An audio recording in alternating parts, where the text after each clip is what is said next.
हाँ जी, तो करें start. Welcome back coder army हमारी इस जावा की सीरीज में। और आज हम अपने एक्सेप्शन हैंडलिंग के और डेप्थ में जाने वाले हैं। हम एक्सेप्शन हैंडलिंग की पूरी हायरार्की को समझने वाले हैं, हम नेस्टेड ट्राई कैच ब्लॉक को समझने वाले हैं और हम थ्रो एंड थ्रोस कीवर्ड को भी बहुत अच्छे से समझने वाले हैं। तो आपको बहुत मजा आएगा, बहुत कुछ सीखने को मिलेगा। तो फटाफट स्क्रीन पे चलते हैं और इसे स्टार्ट करते हैं। हाँ जी, तो देखो हमने ना ये समझा है जावा में कि हम हर चीज़ को नेस्ट कर सकते हैं, है ना। चाहे वो इफ़ हो, चाहे वो लूप्स हो, जैसे फॉर हो या वाइल हो गया, राइट। इनफैक्ट स्विच केसेस को भी हम नेस्ट कर सकते हैं, हम इनफैक्ट क्लासेस को भी नेस्ट कर सकते हैं। हम हर चीज़ को नेस्ट कर सकते हैं, तो ट्राई कैच को क्यों नहीं, है ना। तो ऑब्वियसली हम ट्राई कैच को भी नेस्ट कर सकते हैं जावा के अंदर। तो देखो सबसे पहले देखते हैं कि हमारा नेस्टेड ट्राई कैच दिखता कैसे होगा। तो ऑब्वियसली हमारे पास एक ट्राई ब्लॉक होगा, ठीक है, और उसके रिस्पेक्टेड हो सकता है हमारे पास एक कैच ब्लॉक हो। लेट से ये कोई एक्सेप्शन हैंडल करता होगा ई, ठीक है। अभी यहाँ पे मैंने सिंपल एक्सेप्शन लिखा हुआ है, यहाँ पे मैं स्पेसिफिक एक्सेप्शन भी लिख सकता था, जैसे कि एरिथमेटिक एक्सेप्शन, है ना। अभी हम समझेंगे इनकी हायरार्की क्या होती है। अभी के लिए आप मान लो एक्सेप्शन पेरेंट होती है हर तरह की एक्सेप्शन का, ठीक है, वो बाद में जाएंगे। पर आप मान सकते हो कि इस ट्राई ब्लॉक के अंदर हमारे पास एक और ट्राई कैच ब्लॉक हो सकता है कुछ ऐसे, और इसका कैच इसके अंदर ही हो सकता है कुछ ऐसे, ठीक है। इसको हम बोल देंगे नेस्टेड ट्राई कैच ब्लॉक। अब ना यहाँ पे सिर्फ दो ही केसेस आते हैं कि ना जो हमारा नेस्टेड ट्राई कैच ब्लॉक है, लेट से हमारे पास एक ट्राई है, ठीक है, और इसके अंदर एक और ट्राई कैच ब्लॉक है कुछ ऐसे, ठीक है। तो इसको मैं अभी थोड़ा सा बड़ा कर लेता हूँ, इस वाले को ले आता हूँ यहाँ पे कुछ ऐसे, ठीक है। तो ये एक बड़ा ट्राई कैच है और एक ये छोटा ट्राई कैच है, ठीक है, इसके अंदर। अब इस ट्राई का कैच यहाँ हो सकता है, लेट से इसको भी मैं बना लेता हूँ। तो लेट से यहाँ पे इसका कैच एग्जिस्ट करता है बाहर वाले का, ठीक है, ओके। तो मैं कह रहा था कि इसमें दो केसेस एग्जिस्ट करते हैं। तो मैं अगर बात करूं केस वन की, ठीक है, तो केस वन तो बहुत सिंपल है। केस वन कहता है कि जो इनर ट्राई है ना, वो अपनी एक्सेप्शन खुद हैंडल करता है। तो लेट से यहाँ पे हम कुछ डिवाइड बाय जीरो कर रहे होंगे और उसका कैच यहाँ होगा जो कि होगा हमारा एरिथमेटिक एक्सेप्शन, तो ये से हैंडल कर लेता होगा, ठीक है। तो उस केस में कोई दिक्कत नहीं है। हम क्या करेंगे, अपने नॉर्मल ट्राई ब्लॉक में एंटर करेंगे, ठीक है। हम मान के चलते हैं कि इस ट्राई ब्लॉक में कुछ एक्सेप्शन आ सकती है, उसका एक्सेप्शन कोड अगर ट्राई ब्लॉक में आती है तो उसका कैच हमारे पास यहाँ पे है, ठीक है, जैसे हम नॉर्मल स्टेटमेंट्स में मानते हैं। और अगर हमारी इंटरनल ट्राई में कोई एक्सेप्शन आती है तो उसका कैच यहाँ पे है। तो ये तो एक बहुत ही नॉर्मल केस है कि हमारे पास जो इनर ट्राई है उसकी एक्सेप्शन वो खुद ही हैंडल कर लेता है। और दूसरा हमारे पास ये केस हो सकता है कि हमारा जो इनर ट्राई है ना, उसके पास खुद का कैच नहीं है, लेट से, ठीक है, उसके पास सिर्फ एक ट्राई ब्लॉक है। अब अगर इसके पास खुद का कैच ब्लॉक नहीं है और यहाँ पे अगर कोई एक्सेप्शन थ्रो होती है तो उसे कैच करने का काम कौन करेगा। ऑब्वियसली आपको पता है हमारा जेवीएम यहाँ पे सर्च करेगा कि इस एक्सेप्शन को कौन हैंडल कर सकता है। उसे इसके रिस्पेक्टिव कोई कैच ब्लॉक दिखेगा नहीं, पर फिर वो किससे पूछेगा, यहाँ पे जो भी मेथड एग्जिस्ट करता होगा उससे, है ना। उस सेम मेथड के अंदर ये एक और कैच ब्लॉक भी तो एग्जिस्ट करता है जो बाहर आता है, राइट। और अगर ये इस एक्सेप्शन को हैंडल कर पा रहा है, यानी कि चाइल्ड ट्राई का पेरेंट कैच एक्सेप्शन हैंडल कर लेगा उस केस में, ठीक है। एक बार फटाफट स्क्रीन पे चल के दोनों केसेस देखते हैं, बहुत सिंपल है। हाँ जी, तो देखो यहाँ पे मैंने डेमो डॉट जावा करके खाली फाइल बना रखी है। तो सबसे पहले हम क्या करते हैं, हम एक आउटर ट्राई ब्लॉक लिखते हैं कुछ ऐसे, ठीक है। और लेट से हम इसका एक कैच भी बना देते हैं कुछ यहाँ पे, ठीक है। अभी मैं बताऊंगा यहाँ पे हम कैच में क्या लिखेंगे, पहले हम इनर ट्राई के अंदर बात करते हैं। अब इस ट्राई में ना सबसे पहले लेट से मैं कुछ प्रिंट करता हूँ। मैं लिखता हूँ आउटर ट्राई स्टार्ट्स, ठीक है, ताकि हमें पता लगता रहे हमारी स्टेटमेंट्स क्या क्या प्रिंट हो सकती है। और यहाँ पे हम कोई इनर ट्राई लिख सकते हैं, लेट से यहाँ पे, ठीक है। और लेट से यहाँ पे मैं लिख देता हूँ इनर ट्राई स्टार्ट्स, ठीक है। अब मान लो यहाँ पे ना हमारी कोई एक्सेप्शन आती है। तो लेट से एक्सेप्शन आती है डिवाइड बाय जीरो की, मैं 5 को 0 से डिवाइड करने की कोशिश करूंगा तो आपको पता है मेरी एरिथमेटिक एक्सेप्शन आ जाएगी। और जैसी ही एक्सेप्शन आ जाएगी आपको पता है मेरा ट्राई ब्लॉक रुक जाता है। तो मेरी जो ये वाली स्टेटमेंट होगी इस एक्सेप्शन के बाद वाली, अगर मैं यहाँ पे थोड़ा स्पेस दे दूँ और यहाँ पे लेट से मैं लिखूंगा इनर ट्राई एंड्स, तो ये प्रिंट नहीं होना चाहिए। एक्सेप्शन का मतलब क्या हुआ, हमारा एग्जीक्यूशन वहीं का वहीं रुक जाएगा, ठीक है। हमारा जो भी एक्सेप्शन है तो यहाँ पे हमारा बनेगा न्यू एरिथमेटिक एक्सेप्शन का ऑब्जेक्ट। तो न्यू एरिथमेटिक एक्सेप्शन, ठीक है, और इसका ऑब्जेक्ट हमारा जेवीएम थ्रो करेगा, ठीक है। अब वो सर्च करने की कोशिश करेगा कि इसको हैंडल कौन कर सकता है। आपको पता है यहाँ पे मैसेज भी आता होगा डिवाइड बाय जीरो कुछ ऐसे। तो लेट से इस ट्राई को हैंडल करने का काम हमने इंटरनली ही लिखा हुआ है। तो यहाँ पे हमने कैच लिखा हुआ है जो क्या हैंडल करता है, लेट से एरिथमेटिक एक्सेप्शन को हैंडल करता है ई, ठीक है। तो लेट से हम यहाँ पे प्रिंट करते हैं सिंपल सिंपल, हम क्या प्रिंट करते हैं, हम लिखते हैं divide by zero is not allowed. हम सिंपली ये प्रिंट कर देते हैं। और हमारे पास एक आउटर कैच ब्लॉक भी है। लेट से यहाँ पे हम सिर्फ एक एक्सेप्शन हैंडल करते हैं, एक्सेप्शन ई। तो मैं यहाँ पे सिंपली कुछ भी लिख देता हूँ, ठीक है। और लेट से यहाँ पे भी मैं यहाँ पे काम करते हैं, यहाँ पे भी एरिथमेटिक एक्सेप्शन को हैंडल करता है, ठीक है। तो यहाँ पे मैंने एरिथमेटिक एक्सेप्शन हैंडल की हुई है और यहाँ पे मैं क्या लिख देता हूँ, लेट से अगेन सेम लाइन मैं लिखता हूँ divide by zero, divide by zero not allowed, ठीक है। अब इन दोनों को सेपरेट करने के लिए अब इन दोनों लाइन को सेपरेट करने के लिए यहाँ पे मैं लिख देता हूँ ये आउटर कह रहा है और यहाँ पे मैं लिख देता हूँ ये इनर कह रहा है, हमारा इनर ट्राई ब्लॉक। ठीक है, ये देखने के लिए कि कौन सा हमारा ब्लॉक एग्जीक्यूट होता है। तो अभी हम ट्राई रन करके देखते हैं, खुद से सोचते हैं क्या होगा। सबसे पहले हमारे फ्लो ऑफ कंट्रोल आएगा इस लाइन में, हमारा प्रिंट हो जाएगा आउटर ट्राई स्टार्ट्स। फिर हमारा फ्लो ऑफ कंट्रोल आएगा इस लाइन में, हमारा हो जाएगा इनर ट्राई स्टार्ट्स। और यहाँ पे आ जाएगी एक्सेप्शन, और जैसी एक्सेप्शन आएगी मैं मान के चल रहा हूँ ये प्रिंट नहीं होना चाहिए, तो पहले आएगा आउटर ट्राई फिर इनर ट्राई, और ये प्रिंट नहीं होगा, यानी कि और जैसी एक्सेप्शन थ्रू हुई जेवीएम ढूंढेगा कि कौन इसे हैंडल करेगा, इसे मिलेगा ये कैच ब्लॉक जो एरिथमेटिक एक्सेप्शन को हैंडल कर रहा है, और इसके अंदर लिखा है divide by 0 is not allowed inner, तो फिर ये प्रिंट होना चाहिए। और जैसे ये प्रिंट हुआ हमारे इस कैच से हम बाहर आ जाएंगे, तो हम यहाँ पे आ जाएंगे कुछ है ना, बेसिकली इस ट्राई कैच के बाहर आके खड़े हो जाएंगे, यानी कि इस ट्राई की लास्ट लाइन में। अगर लेट से मैं यहाँ पे भी कुछ प्रिंट कर दूं, मैं यहाँ पे लिख दूं आउटर ट्राई एंड्स, तो हमारा ये प्रिंट होना चाहिए क्योंकि हम यहाँ पे आके खड़े थे। तो अगर मैं पूरे फ्लो की बात करूं तो कुछ प्रिंटिंग हमारी इस तरह होगी कि सबसे पहले आ जाएगा हमारा आउटर ट्राई स्टार्ट्स, ठीक है, यहाँ पे, उसके बाद हमारा आएगा यहाँ से इनर ट्राई स्टार्ट्स कुछ ऐसे, ठीक है। उसके बाद हमारी एरिथमेटिक एक्सेप्शन आ जाएगी जिसको हैंडल करेगा ये, तो प्रिंट होना चाहिए बेसिकली ये divide by 0 is not allowed inner. उसके बाद हम इस ट्राई कैच से बाहर आ जाएंगे और प्रिंट होना चाहिए आउटर ट्राई एंड्स कुछ यहाँ पे, ठीक है। और जैसे ही आउटर ट्राई एंड्स हुआ हमारा ये वाला कैच तो एग्जीक्यूट होना ही नहीं चाहिए, क्योंकि यहाँ पे इस पर्टिकुलर ट्राई में जो भी एक्सेप्शन आई थी वो तो अंदर वाले ट्राई में आई थी, उसको अंदर वाले कैच ने हैंडल कर दिया। इसका मतलब अगर बाहर से देखा जाए तो इस बाहर वाले ट्राई में तो कोई एक्सेप्शन आई नहीं, यानी कि इसका कैच एग्जीक्यूट होना ही नहीं चाहिए। तो हमारे पास ये कुछ आउटपुट आना चाहिए, है ना। तो एक काम करते हैं, इसको फटाफट करते हैं रन और देखते हैं। बिल्कुल output try starts inner try starts divide by 0 is not allowed inner and output try ends, बिल्कुल सेम आउटपुट आया जो हमने एक्सपेक्ट किया था, है ना। अब ये तो था देखो केस 1। यहाँ पे क्या था कि इनर ट्राई अपनी खुद की एक्सेप्शन को हैंडल करता है, तो मैं लिख सकता हूँ inner try handle its own exception, ठीक है, ओके। तो यहाँ पे ये कंडीशन थी। अब मैं चलता हूँ एक सेकंड कंडीशन पे। अब देखो demo2.java में हम अपनी सेकंड कंडीशन लिखेंगे कि आउटर ट्राई, इनर नहीं, आउटर ट्राई और आउटर कैच लिखना चाहिए। Let's say outer catch will handle inner exception कुछ ऐसे, ठीक है। तो इसका एग्जांपल हम ऐसे देखते हैं कि अगेन हम अपना ट्राई ब्लॉक बनाते हैं, काम करते हैं, यहाँ से पहले सब कुछ करते हैं कॉपी, फिर इसी में हम चेंज कर लेंगे, ठीक है, ताकि हमारे लिए चीज़ें थोड़ी आसान हो जाए कुछ ऐसे, ठीक है। हमने यहाँ पे कॉपी किया है। अब एक काम करते हैं, हम लिखते हैं outer try starts inner try starts. यहाँ पे एरिथमेटिक एक्सेप्शन आई है, ठीक है, पर लेट से ये वाला जो कैच है ना, ये एरिथमेटिक एक्सेप्शन हैंडल नहीं करता, ये कोई और एक्सेप्शन हैंडल करता है, जैसे कि नल पॉइंटर एक्सेप्शन, ठीक है। और लेट से मैं यहाँ प्रिंट भी कुछ ऐसे ही करता हूँ, मैं लिखता हूँ nulls are not allowed, let say कुछ भी मैंने रैंडम लिख दिया, ठीक है। तो अब देखो समझो क्या होगा। सबसे पहले हमारी लाइन प्रिंट होगी आउटपुट ट्राई स्टार्ट्स, तो मैं यहाँ पे लिखने लग जाता हूँ, ठीक है, कि हम क्या एक्सपेक्ट कर रहे हैं आउटपुट के लिए।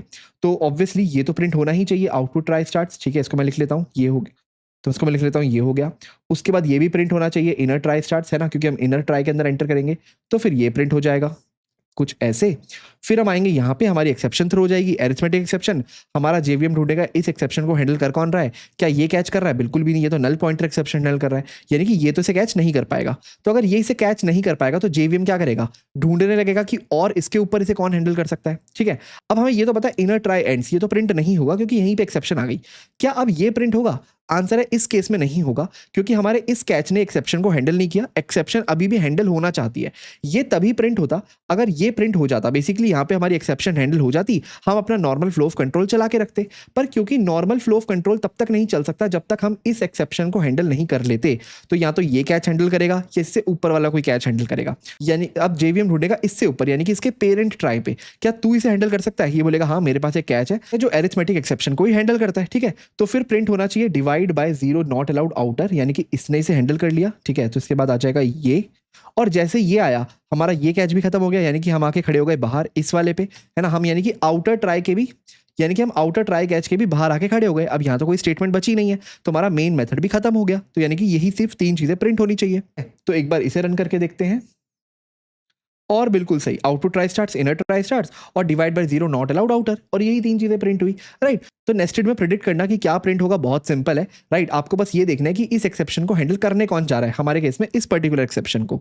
अब यहाँ पे ना आपको एक और चीज याद रखनी है कि आप नेस्टिंग सिर्फ ट्राई के अंदर नहीं कर सकते, इनफैक्ट कैच के अंदर भी कर सकते हो। मैं क्या कह रहा हूँ कि मैं कैच के अंदर भी एक ट्राई कैच ब्लॉक लिख सकता हूँ, और वो भी वैसे ही काम करेंगे जैसे हम एक्सपेक्ट करेंगे कि हम कैच के अंदर अगर आए, तो कैच के अंदर आने का अब तो एक ही तरीका है कि हमारे इस बाहर वाले वाले ट्राई में कोई एक्सेप्शन आई हो। तो मैं इसको करके बताता हूँ कि मैं क्या कह रहा हूँ। मैं ऐसा कह रहा हूँ कि लेट्स से हमारे पास है कुछ ट्राई ब्लॉक, ठीक है, लेट्स से ये, और यहाँ पे हमने कुछ कुछ लिखा हुआ है, और हमारे पास है एक कैच ब्लॉक कुछ कुछ ऐसे, ठीक है। अब आप मान लो अगर इस ट्राई ब्लॉक में कोई एक्सेप्शन आती है तो ही हम इस कैच में एंटर करेंगे, अगर ट्राई में एक्सेप्शन ही नहीं आती तो हम कैच में कभी एंटर ही नहीं करेंगे, राइट। अब मान लो कि ट्राई में कोई एक्सेप्शन आती है तो हम कैच में एंटर किए, और इस कैच के अंदर लिखा हुआ है एक और ट्राई कैच ब्लॉक कुछ ऐसे, ठीक है। तो ये भी बिल्कुल सेम तरीके से काम करेगा जो हम एक्सपेक्ट करते हैं। हम इस ट्राई में जाएंगे, अगर ये ट्राई भी एक्सेप्शन थ्रो करता है तो उसको ये कैच हैंडल कर लेगा। अगर मान लो ये कैच हैंडल नहीं कर पा रहा तो हम देखेंगे क्या इसके बाहर कोई ऐसा कैच बना हुआ है जो हैंडल करे। ऑब्वियसली नहीं बना हुआ। अगर हम यहाँ पे भी कोई कैच लिखते हैं तो अलग बात थी, पर यहाँ पे कोई कैच नहीं लिखा हुआ तो हमारी एक्सेप्शन क्या करेगी, ऊपर की तरफ प्रोपेगेट होगी। बेसिकली इस मेथड को जिस मेथड ने कॉल किया होगा, अगर ये मेन में नहीं होगा, लेट्स से ये मेथड है ए, ठीक है, इसको कॉल करने वाला मेथड है मेन मेथड, तो मेन से आके पूछेंगे कि क्या तू उसे हैंडल कर सकता है, राइट। जैसे हम बैक प्रोपेगेट करते हैं बिल्कुल सेम तरीके से होगा। पर अगर मान लो मेन भी हैंडल नहीं करेगा तो वही हम करेंगे जो हमारा डिफॉल्ट फ्लो होता है कि हम अपने कंसोल पे जाकर के पूरा का पूरा स्टैक ट्रेस प्रिंट कर देंगे, राइट। अब ये सब तो था theoretical knowledge, but actually practical level पे ना हमें कभी भी नेस्टेड ट्राई कैच यूज नहीं करना चाहिए। इनफैक्ट हमें अवॉइड करना चाहिए, avoid nested try catch block को, क्योंकि ये सिचुएशन को बनाता है बहुत कॉम्प्लिकेटेड, ठीक है। आपको समझ ही आ रहा होगा क्यों कॉम्प्लिकेटेड बनाएगा। आपको समझना पड़ेगा पूरा फ्लो ऑफ कंट्रोल रीड करके कि कौन सी एक्सेप्शन को कौन सा कैच ब्लॉक हैंडल करेगा, जो कभी कभार बहुत डिफिकल्ट हो जाता है। तो हमें ना इसे जनरली अवॉइड ही करना चाहिए, ठीक है। अगर आपको ये समझ आया ना तो हम जावा में एक्सेप्शन हैंडलिंग के बहुत इंटरेस्टिंग टॉपिक पे काम करते हैं जो कि है hierarchy, hierarchy of exception handling. तो देखते हैं हमारा पूरा का पूरा एक्सेप्शन हैंडलिंग की जो हायरार्की है वो दिखती कैसी है। देखो सबसे पहले ना हमारे पास होता है एक थ्रोएबल क्लास, ठीक है। ये इंटरफेस नहीं है, ये प्रॉपर क्लास है थ्रोएबल। अब नाम से समझ आ रहा होगा कि थ्रोएबल का मतलब क्या है, कोई भी चीज जो थ्रो की जा सकती है वो थ्रोएबल है, ठीक है। अब इस थ्रोएबल के अंदर ना इस थ्रोएबल क्लास से दो क्लासेस इनहेरिट करती हैं। एक हमारी होती है एरर क्लास और एक हमारी होती है एक्सेप्शन क्लास, राइट। ये हमने स्टार्टिंग में ही पढ़ा था कि हमारे पास दो तरह की प्रॉब्लम्स हो सकती है, एरर्स और एक्सेप्शंस। और जावा के अकॉर्डिंग भी हायरार्की बिल्कुल सेम कहती है कि एरर्स और एक्सेप्शन दोनों एक पेरेंट क्लास से इनहेरिट करते हैं विच इज थ्रोएबल। हम लिखते हैं बेसिकली कोड के अंदर कि एरर एक्सटेंड्स थ्रोएबल और एक्सेप्शन एक्सटेंड्स थ्रोएबल, दोनों के दोनों थ्रोएबल को ही एक्सटेंड करते हैं। अब यहां से हमें समझ आ रहा होगा कि थ्रोएबल क्या है। थ्रोएबल बेसिकली रूट है ना पूरी की पूरी एक्सेप्शन का, यानी कि कोई भी चीज जावा में जो थ्रो की जा सकती है, चाहे वो एरर हो चाहे वो एक्सेप्शन हो, उसको थ्रोएबल को एक्सटेंड करना ही पड़ेगा। वो पेरेंट क्लास है ऑफ ऑल एक्सेप्शन हैंडलिंग। अब यहां से हमें ये भी समझ आ गया कि अगर कोई चीज थ्रोएबल नहीं है तो आप उसे थ्रो ही नहीं कर सकते। बेसिकली उसको जैसे आप प्रोपेगेट करते हो वैसे कर ही नहीं सकते, ठीक है। अब देखो इसका मतलब हम एरर भी थ्रो कर सकते हैं, एक्सेप्शन भी थ्रो कर सकते हैं अपने कोड में, राइट। पर जनरली हम खुद से कभी एरर थ्रो नहीं करते। ये ऐसी कुछ सिचुएशन आ जाती है जब एरर खुद से थ्रो हो जाता है, जैसे कि मैंने आपको बताया आउट ऑफ मेमोरी एरर या स्टैक ओवरफ्लो एरर, जो भी हम देखेंगे, राइट। हम हमेशा खुद से एक्सेप्शंस को थ्रो करते हैं या एक्सेप्शंस को हैंडल करते हैं। अभी तक हमने खुद से एक्सेप्शन थ्रो नहीं की थी, राइट। अभी तक हमने क्या किया था, अपना खुद का एक ट्राई कैच ब्लॉक लिखा हुआ था, ट्राई कैच, जिसमें हम क्या करते थे, अगर इस ट्राई ब्लॉक में कोई एक्सेप्शन आती थी तो उसे ये कैच ब्लॉक हैंडल करता था, है ना। अभी आगे हम देखेंगे कि हम खुद से अपने मर्जी से एक्सेप्शंस को कैसे थ्रो कर सकते हैं। पर अभी के लिए हायरार्की समझते हैं। हमने समझा कि ये हमारी हायरार्की है, थ्रोएबल से एक्सटेंड करता है एरर और एक्सेप्शंस। और हमें पता है एरर क्या होता है। एरर ऐसी सिचुएशंस है जिसको आप रिकवर नहीं कर सकते। जैसे अगर मेमोरी ही फुल हो गई हमारी, अगर हीप मेमोरी, हमारी स्टैक मेमोरी ही फुल हो गई तो आप उसे रिकवर नहीं कर सकते। आप कुछ भी नहीं कर सकते अपने बेस कोड में जो उसे सॉल्व कर पाए, है ना। उसका कोई सोल्यूशन नहीं है। एक्सेप्शंस वो चीज़ें हैं जिससे आप रिकवर कर सकते हो, राइट। जैसे कि हमारा index out of bound exception, null pointer exception, arithmetic exception, ये सब वो तरीके हैं जिसको आप हैंडल कर सकते हो अपने कोड के अंदर, है ना। तो हम फोकस मेनली एक्सेप्शन पे करते हैं क्योंकि एरर तो हम वैसे भी हैंडल ही नहीं कर सकते। अब ये जो हमारी एक्सेप्शन क्लास है ना, ये मोटा मोटा हमें तीन सबसे इंपॉर्टेंट मेथड लाके देती है। और भी बहुत सारे देती है पर इंपॉर्टेंट सबसे ज्यादा तीन ही है। एक तो है गेट मैसेज, ठीक है, ये यहां पे एक मेथड है हमारे पास। एक है let's say print stack trace, ठीक है। और तीसरा है टू स्ट्रिंग, जो कि आपको पता है हमारे पेरेंट क्लास से आता होगा, ये इसे ओवरराइड करती होगी। तो ये तीन इंपॉर्टेंट मेथड्स हैं जो हम बार बार कॉल करते हैं। इनफैक्ट ये तो गेट मैसेज और स्टैक ट्रेस तो हमने लास्ट क्लास में भी देखा था। गेट मैसेज बताएगा कि उस पर्टिकुलर एक्सेप्शन का मैसेज क्या है। जैसे एरिथमेटिक एक्सेप्शन का मैसेज जनरली क्या होता है, डिवाइड बाय 0, ये इसका मैसेज होता है। अब प्रिंट स्टैक ट्रेस में आप क्या कर सकते हो, पूरी की पूरी स्टैक ट्रेस खुद प्रिंट करके लेके आ सकते हो अपने कंसोल पे। और टू स्ट्रिंग आपको एक स्ट्रिंग वर्जन दे देगा पूरी की पूरी एक्सेप्शन का, ताकि आप आउटपुट को देख पाओ। ठीक है, ये 3 सबसे इंपॉर्टेंट मेथड हैं जो हम अपनी एक्सेप्शन पे कॉल करते हैं, चाहे वो कोई भी एक्सेप्शन हो। अब मैंने कहा एक्सेप्शन एक्सटेंड करती है थ्रोएबल, और एक्सेप्शन ही हमारी पेरेंट क्लास भी है हर टाइप ऑफ एक्सेप्शन की। तो हमने जितनी भी अभी एक्सेप्शन देखी हैं ऊपर, arithmetic exception, null pointer exception, वो सब इस एक्सेप्शन क्लास की हायरार्की के अंदर आते हैं। अब हम इसकी हायरार्की को थोड़ा और एक्सटेंड करते हैं। अब देखो, यहाँ पे मैं सारे के सारे एक्सेप्शंस नहीं लिस्ट डाउन करने वाला, वो आपको नोट्स में मिल जाएंगे, उनकी एग्जैक्ट हायरार्की क्या है। आपको सारी ज़्यादातर यूज़ नहीं करनी पड़ेगी, कभी कभार कुछ टाइप ऑफ एक्सेप्शंस आ जाएगी जिसको आप जनरली हैंडल करोगे, वो भी हम आगे देखेंगे। पर अगर हम इसकी हायरार्की की बात करें तो एक्सेप्शन मोटा मोटा डिवाइड होता है 2 पार्ट्स में। एक हमारे पास क्लास होती है जिसका नाम होता है run time exceptions, run time exception कुछ ऐसे। और यहाँ पे वो सारी एक्सेप्शंस आती हैं जो रन टाइम पे हमें मिलती हैं। रन टाइम पे मतलब जैसे अभी तक हमने एक्सेप्शन देखी एरिथमेटिक एक्सेप्शन, वो हमें कब मिला? जब हमने कोड को एग्जीक्यूट किया, कोड हमारा रन हो रहा था, फ्लो ऑफ कंट्रोल रन हो रहा था, और तब हमारा डिवाइड बाय 0 वाला एरर आया होगा, राइट? वैसे ही नल पॉइंटर एक्सेप्शन, ये भी एक रन टाइम एक्सेप्शन है। पर कुछ ऐसी भी एक्सेप्शन होती है जावा में जो रन टाइम पे नहीं बल्कि आपके कंपाइल टाइम पे ही चेक हो जाती है। उस कैटेगरी को हम कंपाइल टाइम एक्सेप्शंस या फिर चेक्ड एक्सेप्शंस भी बोलते हैं। उस तरह की भी कई बहुत सारी एक्सेप्शंस होती है जो भी हम लिस्ट डाउन करेंगे। हाँ जी, तो देखो यहाँ हमने पूरी की पूरी अपनी हायरार्की बनाई है। यहाँ पे देखो, सबसे पहले मैंने क्या कहा था, एक्सेप्शन के अंदर हम 2 पार्ट्स में डिवाइड करते हैं। एक तो हमारी रन टाइम एक्सेप्शन आती है जो एक क्लास है, और भी कुछ एक्सेप्शंस आती है जिसको हम चेक्ड एक्सेप्शंस बोलते हैं। सबसे पहले रन टाइम एक्सेप्शंस को डिस्कस करते हैं, जो कि हमने देखा है। यहाँ पे हमारी बहुत तरह की एक्सेप्शंस आती है, जैसे कि नल पॉइंटर एक्सेप्शन। अभी आपको पता है, कहीं भी अगर आपने कोई नल में कोई मेथड कॉल करने की कोशिश की या कोई वेरिएबल एक्सेस करने की कोशिश की तो आपको आ जाएगा नल पॉइंटर एक्सेप्शन। तो बेसिकली जब भी आप कुछ एक्सेस करने की कोशिश कर रहे हो जो ऑलरेडी नल है, तो आपको हमेशा मिलती है नल पॉइंटर एक्सेप्शन। इसको हमने बहुत बार देखा है अलग अलग तरीकों से जावा में कि कब कब हमें नल पॉइंटर एक्सेप्शन आ जाती है। तो फॉर एग्जाम्पल हमारे पास लेट्स से एक स्ट्रिंग है एस और उसमें स्टोर है नल, और इस एस पे अगर आप कोई भी मेथड कॉल करोगे, लेट्स से आपने कॉल किया लेंथ, ठीक है, तो अगर आपने लेंथ मेथड कॉल इस पे करने की कोशिश की तो आपको मिलेगा नल पॉइंटर एक्सेप्शन, क्योंकि एस खुद एक नल है, उस पर आप कोई मेथड कॉल नहीं कर सकते, है ना। दूसरी है हमारी एरिथमेटिक एक्सेप्शन। ये हमने देखा ही है कि अगर आप कोई भी ऐसा एरिथमेटिक ऑपरेशन करोगे जो इलीगल है, जैसे कि डिवाइड बाय 0, ठीक है, तो आपको क्या मिलता है? आपको मिलती है एरिथमेटिक एक्सेप्शन। अब index out of bound exception ना खुद एक पेरेंट क्लास है, इसके अंदर 2 एक्सेप्शंस आती है। एक आती है array index out of bound exception, एक आती है string index out of bound exception. ये सब आपको नोट्स में अच्छे से मिल जाएगा, लेकिन आपको पता है हमने ये यूज़ भी किया हुआ है। अगर मान लो आपके पास है एक एरे, ठीक है, और उसमें लेट से 4 इंडेक्स है 0 1 2 3, और लेट से आप इस एरे का नाम है ARR और आप करते हो ARR.get4। अगर आप फोर्थ इंडेक्स एक्सेस करने की कोशिश करोगे जो एग्जिस्ट ही नहीं करता, आपको क्या मिलेगा? आपको मिलेगा array index out of bound exception. और सेम काम अगर आप स्ट्रिंग में करोगे, तो लेट्स से अगर आपके पास एक स्ट्रिंग है एस जिस पे लिखा है हेलो HELLO, तो आपको पता है इसकी इंडेक्सिंग क्या होती है? ये है 0, ये 1, ये 2, ये 3 और ये 4, ओ लास्ट पे 4 पे आता है। पर अगर आप s.get5 करोगे, ठीक है, तो आपको पता है 5 इंडेक्स एग्जिस्ट ही नहीं करता, तो आपको क्या मिलेगा? String index out of bound exception, ठीक है। अब ये जो इलीगल आर्ग्यूमेंट एक्सेप्शन है, ये खुद एक पेरेंट क्लास है। इसके अंदर एक एक्सेप्शन आती है जिसको हम बोलते हैं number format exception, number format exception.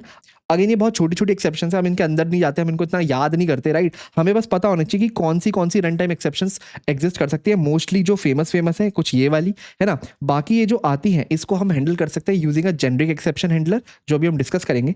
पर नंबर फॉर्मेट एक्सेप्शंस क्या कहता है? अगर आप एक इनवैलिड स्ट्रिंग को नंबर में कन्वर्ट करने की कोशिश करोगे, इमेजिन करो कि आपके पास एक इंटीजर है इंटीजर आई, और उसमें आप एक मेथड कॉल करते हो जो कि है integer dot parse int, right. ये हमने देखा था कि इंटीजर के पास एक पार्स इंट नाम का मेथड होता है जो कि क्या लेता है? एक स्ट्रिंग लेता है। अगर यहाँ पे आपने स्ट्रिंग दे दी ABC, तो क्या आप ABC को किसी नंबर में कन्वर्ट कर सकते हो? आंसर है नहीं कर सकते। तो वहां पे आपको मिलेगी इलीगल आर्ग्यूमेंट एक्सेप्शन और specifically number format exception, right, क्योंकि आप ये नहीं कर सकते। आप किसको कन्वर्ट कर सकते हो? आप बस कन्वर्ट कर सकते हो एक ऐसी स्ट्रिंग को जो एक्चुअली में एक नंबर है। फॉर एग्जाम्पल अगर यहाँ पे लिखा हो स्ट्रिंग में 1 2 3, तब आप इस 1 2 3 को इंटीजर में कन्वर्ट कर सकते हो, राइट। तो उस तरह के एक्सेप्शंस को हम बोलते हैं इलीगल आर्ग्यूमेंट एक्सेप्शन या फिर नंबर फॉर्मेट एक्सेप्शंस। और देखो, ये जो इलीगल आर्ग्यूमेंट एक्सेप्शन है ना, ये एक और जगह आ सकती है, उस जगह पे जहां पे आपने एक आर्ग्यूमेंट इलीगली सेंड करा हो, जहां पे वो एक्सपेक्ट नहीं करता। फॉर एग्जाम्पल हमारी जो थ्रेड क्लास होती है जावा के अंदर, उसके अंदर एक मेथड होता है स्लीप, तो थ्रेड डॉट स्लीप, जो कि एक आर्ग्यूमेंट एक्सपेक्ट करता है मिली सेकेंड्स में। तो आप एक इंटीजर वैल्यू देते हो इन मिली सेकेंड्स, पर लेट से आपने इसको वैल्यू दे दी माइनस में, तो आपने दे दिया -1500। क्या ये अलाउड होना चाहिए? बिल्कुल भी नहीं। आपने नेगेटिव इंटीजर कैसे दे दिया? तो उस केस में आपको अगेन क्या मिलेगा? Illegal argument exception. अगला है हमारा इलीगल स्टेट एक्सेप्शन। अब ये बहुत स्पेसिफिक टाइप ऑफ एक्सेप्शन है, इसको थोड़ा डिस्कस करते हैं। इलीगल स्टेट एक्सेप्शन कहता है कि जब भी आपका एक मेथड इलीगल स्टेट पे होगा ना, तो हो सकता है आपको ये एक्सेप्शन थ्रो हो जाए। अच्छा, ये हमें जावा में कब थ्रो होती है? आप ना आइटरेटर को इमेजिन करो, जब भी आप खुद का आइटरेटर बनाते हो तो आप लिखते हो let's say iterator I T equal to, let's say आप किसी लिस्ट का आइटरेटर बना रहे हो तो आप सिंपली लिखोगे उस लिस्ट का नाम लिस्ट डॉट आइटरेटर, है ना, आप कुछ ऐसे लिखते हो और आपको मिल जाता है एक आइटरेटर आईटी। अब इस आईटी पे ना आप 3 ऑपरेशन परफॉर्म कर सकते हो। आप चेक कर सकते हो हैज़ नेक्स्ट कि नेक्स्ट एलिमेंट है या नहीं, आप नेक्स्ट लिख सकते हो। बेसिकली आप नेक्स्ट एलिमेंट पे जंप कर जाओ, और एक मेथड होता है रिमूव कि आप अपने प्रीवियस एलिमेंट को रिमूव कर दो, है ना। तो अब आप इमेजिन करो कि ये जो मेरी लिस्ट थी ना, इसका आइटरेटर आईटी था, और इस लिस्ट में ना मैंने इस आईटी को अभी तक इंक्रीमेंट ही नहीं किया, राइट। तो एग्जांपल के लिए मेरी लिस्ट दिखती होगी कुछ ऐसे, यहाँ पे होगा 1, यहाँ पे 2, यहाँ पे 3, लेट्स से 3 ही नंबर है, और मेरा आइटरेटर आईटी खड़ा है यहाँ पे बाहर, ठीक है। अब अगर मैं सीधा आईटी डॉट रिमूव कॉल कर दूँ, राइट, अपना रिमूव मेथड कॉल कर दूँ, तो ये किससे रिमूव करेगा? इससे पहले तो कोई एलिमेंट ही नहीं था रिमूव करने के लिए, राइट। तो इस केस में मुझे मिलेगा इलीगल स्टेट एक्सेप्शन की जो मेरा मेथड है वो इलीगल स्टेट पे है, मेरा आइटरेटर अभी इलीगल स्टेट पे खड़ा है, अभी मैं रिमूव मेथड कॉल नहीं कर सकता, ठीक है। तो बहुत ही ज़्यादा स्पेसिफिक टाइप ऑफ एक्सेप्शन है ये। जैसे जैसे आपको ये मिलेगा आपको समझ आता जाएगा। अब अगला है हमारा क्लास कास्ट एक्सेप्शन। ये तो हमने देखा ही था अपनी ऑब्जेक्ट क्लास में कि अगर हम एक इलीगल कास्टिंग करने की कोशिश करें, फॉर एग्जांपल लेट्स से हमारे पास एक ऑब्जेक्ट है OBJ जिसके अंदर एक स्ट्रिंग स्टोर है हेलो, ठीक है, कुछ ऐसे। अब मान लो इस OBJ को ना मैं इंटीजर में कास्ट करने की कोशिश करूं, तो बेसिकली मैं क्या करूं, लिखूं integer let's say I equal to, और यहाँ पे मैं कास्टिंग लिख दूं, इंटीजर में मुझे कास्ट करना है किसको, OBJ को। अब आपको पता है यहाँ पे क्या होगा, इस केस में हम कोशिश कर रहे हैं कि इस OBJ को I में बदल दो, पर क्या OBJ और I दोनों सेम टाइप के हैं? बिल्कुल भी नहीं। OBJ है स्ट्रिंग टाइप का और I है इंटीजर टाइप का। तो इस केस में हमें क्या मिलता है, हमें मिलता है क्लास कास्ट एक्सेप्शन। अब देखो यहाँ पे हमने जितनी भी एक्सेप्शंस पढ़ी ना, हमने इनको बोला ये होती है हमारी run time exception. Run time exception का सिंपल मतलब क्या होता है कि हमें रन टाइम पे मिलेगी, बेसिकली जब हमारा कोड एग्जीक्यूट हो रहा होगा। इसलिए इसको हम दूसरे नाम से भी जानते हैं जिसको हम बोलते हैं unchecked exception. Unchecked, basically Java का कंपाइलर आपको फोर्स नहीं करेगा कि आपको कंपाइल टाइम पे ही इन एक्सेप्शंस को हैंडल करना है, ये अनचेक्ड है, जावा का कंपाइलर इसे चेक नहीं करता। तो आप चाहो इन एक्सेप्शंस को हैंडल करो अपने कोड में, चाहे मत करो, आपका कोड कंपाइल हो जाएगा, आपका कोड रन होने लग जाएगा। पर अगर आपने हैंडल नहीं किया होगा एक्सेप्शन को, एक पर्टिकुलर टाइप की let's say null pointer exception को हमने हैंडल नहीं किया था, और किसी मोमेंट पे वो एक्सेप्शन थ्रो होती है, तो आपका कोई भी एक्सेप्शन को हैंडल नहीं करेगा, आपका पूरा का पूरा स्टैक ट्रेस प्रिंट हो जाएगा कंसोल पे, और आपका प्रोग्राम पूरी की पूरी तरह इंटरप्ट हो जाएगा, राइट। इसलिए हम कोशिश करते हैं कि हम उन एक्सेप्शंस को हैंडल कर लें, राइट। लेकिन हमारी जो दूसरी तरह की एक्सेप्शंस होती हैं जिन्हें हम चेक्ड एक्सेप्शंस बोलते हैं, जो कि हमने यहाँ पे लिस्ट डाउन करी है, ठीक है, ये आपको बताती हैं कि ये ना जावा का कंपाइलर आपको फोर्स करेगा कि जब भी आप कुछ ऐसा कोड लिख रहे हो जो इनमें से कोई एक्सेप्शन थ्रो कर सकता है, तो आप उस कोड को एक ट्राई ब्लॉक के अंदर ही लिखो, राइट। आप उसको बिना ट्राई के लिख ही नहीं पाओगे, ठीक है। एक दूसरा तरीका भी है कि आप थ्रोज लगा दो, वो कीवर्ड अभी हम आगे देखेंगे, पर अगेन आप बिना इन एक्सेप्शन को हैंडल करे कोड को लिख ही नहीं पाओगे, क्योंकि जावा का कंपाइलर वो आपको फोर्स करता है। ये चेक्ड एक्सेप्शंस के अंदर आती है, यानी कि कंपाइल टाइम पे ही फोर्स की जाती है। अब उसमें सबसे इंपॉर्टेंट एक्सेप्शंस क्या है, जैसे कि IO एक्सेप्शंस। तो मान लो आप कोई इनपुट आउटपुट डिवाइस के साथ काम करना चाहते हो, लेट्स से किसी फाइल के साथ या लेट्स से किसी स्ट्रीम के साथ, ठीक है, और वो इनपुट आउटपुट डिवाइस फेल हो जाए किसी भी रीजन से, राइट, या फिर लेट्स से आपकी फाइल प्रेजेंट नहीं थी, या फिर स्ट्रीम आपका कनेक्शन नहीं बना पाई, वगैरह वगैरह, उस केस में आपको आता है IO एक्सेप्शन। अब IO एक्सेप्शन ना खुद एक पेरेंट क्लास है, इसमें बहुत अलग अलग तरह के एक्सेप्शन आ सकते हैं, जैसे कि फाइल नॉट फाउंड एक्सेप्शन। तो लेट्स से आप एक फाइल को एक्सेस करने की कोशिश कर रहे थे, वो फाइल मिली ही नहीं, मिसिंग थी, ठीक है। एक हो सकता है एंड ऑफ फाइल एक्सेप्शन। तो लेट्स से आप किसी फाइल को रीड करने की कोशिश कर रहे थे और आप अनएक्सपेक्टेडली उसके एंड में पहुंच गए, राइट, आप उसको फर्दर रीड ही नहीं कर पाए, तो आपको आती है end of file exception, right. अब इसके अलावा आपके पास एक SQL एक्सेप्शन होती है, और नाम से ही समझ आ रहा होगा ये कब आएगी, जब आप SQL डेटाबेस से कनेक्शन एस्टेब्लिश करने की कोशिश करो और इसमें कोई प्रॉब्लम हो जाए, तो आपको SQL एक्सेप्शन आ जाएगी, ठीक है। उसके अलावा एक क्लास नोट फाउंड एक्सेप्शन होती है, जो कि एक बहुत स्पेसिफिक तरह की एक्सेप्शन है, जब आपका JVM सारी क्लासेस को ढूंढने की कोशिश करता है और एक पर्टिकुलर क्लास नहीं मिल पा रही, ठीक है, उस केस में JVM थ्रो करता है क्लास नॉट फाउंड एक्सेप्शन। बहुत रेयर एक्सेप्शन है, कभी कभार ऐसा होगा। अगेन हमें स्पेसिफिक एक्सेप्शन में इतना अंदर तक जाने की जरूरत नहीं है, हमें मोटा मोटा हायरार्की समझने की जरूरत है कि हमारे पास कुछ अनचेक्ड एक्सेप्शंस होती हैं जो रन टाइम होती हैं, और कुछ चेक्ड एक्सेप्शंस होती हैं। अब चेक्ड एक्सेप्शंस में कोई पेरेंट क्लास नहीं है, वो सीधा एक्सेप्शन को ही एक्सटेंड करती हैं, ठीक है, उसमें सबसे इंपॉर्टेंट है हमारी IO एक्सेप्शन, सीक्वल इंसेक्शन और क्लास नॉट फाउंड एक्सेप्शन, और रन टाइम एक्सेप्शन की कुछ ये सबसे इंपॉर्टेंट एक्सेप्शन है। बाकी 2-3 और एक्सेप्शन है, वो आपको आराम से नोट्स में मिल जाएगा, आप उसे पढ़ सकते हो। बट अभी हम आगे देखेंगे कि हम इतनी सारी एक्सेप्शंस को ना खुद से जनरली यूज नहीं करते, हम अपनी कस्टम एक्सेप्शंस बनाते हैं। क्योंकि ये जो नेम है ना, ये बहुत ही जेनरिक नेम है, राइट। कभी कभार ये ऐसा होगा कि आप अपने कोड में खुद से इलीगल आर्ग्यूमेंट एक्सेप्शन या फिर इलीगल स्टेट एक्सेप्शन थ्रो करना चाहोगे, आप एक प्रॉपर नेमिंग लिखना चाहोगे अपनी खुद की एक्सेप्शन का। अभी हम आगे देखेंगे कि हम कस्टम एक्सेप्शंस कैसे बना सकते हैं। पर अभी के लिए आई होप आपको ये हायरार्की समझ आई होगी।